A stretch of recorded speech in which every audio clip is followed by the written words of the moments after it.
In this video, we'll start prepping our tool tote box to be cut on the CNC router. I like to clean up our timeline first. So if I left click on the first item in the timeline and the last item in the timeline while holding the shift key down, right click and create a group. I'm going to go back in, rename this group to box build. And this just cleans up our timeline a little bit. We can always open it up, go back in, and still function it. Next thing we'll do is we'll convert our bodies into components just by right-clicking on the bodies and selecting Convert to Components. Now, if we want to take the time to, we can go back in and rename each component, but it's not entirely necessary. At this point, too, the components can free float. If you grab one and hold the left mouse key down and drag it, you can move it around. And you'll notice a position tab is opened up when I've moved that component.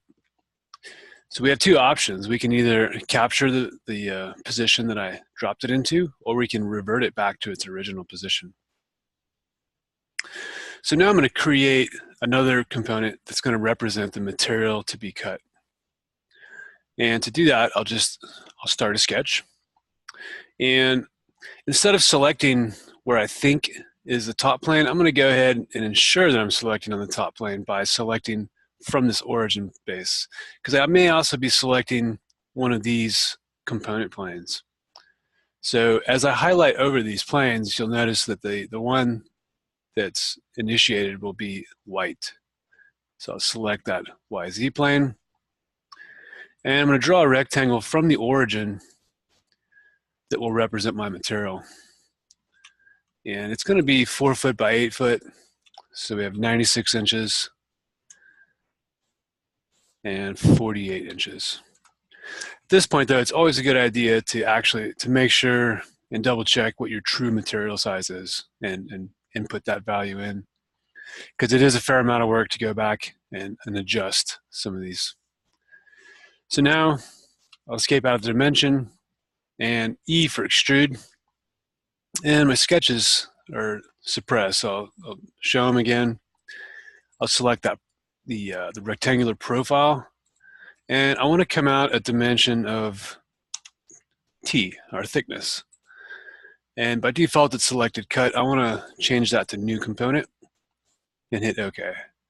Now I am going to go back and name this component material, and it's the T value material. And I'm also going to change the opacity to 50%. And finally, since I can move this around, I don't want it to move. So I'll revert that back, and I want to fix it. So to fix a component, you can select ground. So I right click, come up, select ground. I can't move it anymore.